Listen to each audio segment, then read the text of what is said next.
Hello everyone, how are you? Today's breaking news. Nigel Farage has presented 29 councillors who have joined Reform UK as he tries to move his party on from a damaging rift surrounding the suspension of one of its MPs, Rupert Lowe. However, the Reform UK leader also hit out at what he described as online abuse and outright racism, directed recently at Reform's chair, Zia Yusuf, as divisions within the party over Lowe's suspension boiled over. The new Reform councillors were introduced at an event where Farage said his party needed old lags, including 15 councillors leaving the Tories, one who left Liberal Democrats, and a range of independents.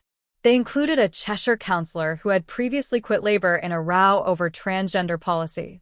Farage said in a speech that the fallout with Lowe had caused some consternation but insisted that upset is very much at the edges, as he suggested a report by a barrister into allegations about the MP could be completed this week. You might have noticed that we have been through a little bit of turbulence over the course of the last couple of weeks, said Farage, who grew short-tempered when it came to questions from the press about Lowe. We've been increasingly concerned about the behavior of one of our members of parliament, and when we found out that some serious complaints have gone in, we thought, you know what, let's just suspend the whip and let's find out what the truth is, and we will wait. We will get the report from the Independent King's Council. When asked about the comments directed at Yusuf, who has become a lightning rod for criticism from disaffected current and former Reform members, Farage said that there was a world of difference between what the party chair had been subjected to and comments another Reform MP, Lee Anderson, had made about the London Mayor, Sadiq Khan. Anderson joined Reform UK in 2024 after he was stripped him of the Conservative whip over comments he made about Khan, which were condemned as Islamophobic. The Guardian has seen comments on Facebook groups run for and by Reform UK members where some criticism of Yusuf has made reference to the fact that he is a Muslim. Asked if Reform UK members were responsible for the abuse of Yusuf, Farage said, "I don't think that those comments online have necessarily come from Reform UK members. I think there's a quite deliberate attempt out there to try and just be as nasty as people can. And I don't like it.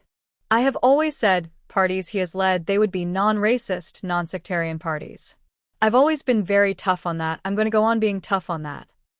Reform has been in turmoil for the past fortnight owing to a rift between Farage and Lowe, who was thrown out of the party in a battle over bullying allegations and referred to the police. Lowe had criticized Farage in a Daily Mail interview and has since claimed he was censored by the party on immigration issues. Lowe, 67, has said there is zero credible evidence against him and suggested his suspension was linked to his criticism of the party leader. Supporters of Lowe have been leaving the party. They include Maria Bowdell, a Yorkshire councillor who said on Sunday saying she would serve out her term as an independent. King Charles has welcomed Mark Carney, the new Prime Minister of Canada, to Buckingham Palace. Later, Carney is meeting Keir Starmer in Number 10. The King does not routinely meet foreign prime ministers when they visit London, and Carney is not staying in London for long. But the King is Canada's head of state and, with President Trump repeatedly saying he wants the US to annex Canada, Charles seems to be more than usually keen to show Canadians that they have his full support. The Green Party MP Sion Berry has welcomed the growing interest in a wealth tax, a Green Party policy, as an alternative to disability benefit cuts. C9:31 a.m. She said, during work and pensions questions in the Commons earlier, Helen Whately, the shadow work and pensions secretary, asked Liz Kendall for an assurance that she had collective agreement for the plans for disability benefits being announced tomorrow. When Kendall urged Whately to be patient and did not directly address the question about cabinet support, Whately claimed this reply meant Kendall did not have the support of cabinet colleagues. In another exchange, Sion Berry, the Green MP, asked for an assurance that the benefit cuts being proposed would not be implemented this calendar year or without a vote by MPs. Stephen Timms, the Social Security and Disability Minister, replied, "We have more cards we can play." Lammy says G7 planning further moves to pressure Russia into agreeing ceasefire. David Lammy, the Foreign Secretary, told MPs that G7 foreign ministers were able to find common ground when they met in Canada last week, despite claims in advance that this would not be possible. He said a ceasefire offer was now on the table. Ukraine is serious about peace, and it was now up to President Putin to decide how to respond. He said, Now it is Putin who stands in the spotlight, Putin who must answer, Putin who must choose. Are you serious, Mr. Putin, about peace? Will you stop the fighting? Or will you drag your feet and play games, pay lip service to a ceasefire, while still pummeling your prey? My warning to Mr. Putin is this: if you are serious, prove it with a full and unconditional ceasefire now. But Lammy said Putin did not seem interested in a ceasefire, and so the G7 was considering further action. If Putin does not deliver, and I must tell the House that I currently see no sign yet that he is, the G7 meeting helped us ready the tools to get Russia to negotiate seriously. We're not waiting for the Kremlin. If they reject a ceasefire, we have more cards that we can play. We can all see the impact the G7's unprecedented sanctions have had on Russia's faltering economy, social spending down, inflation and interest rates sky high. There can be no let-up in our efforts.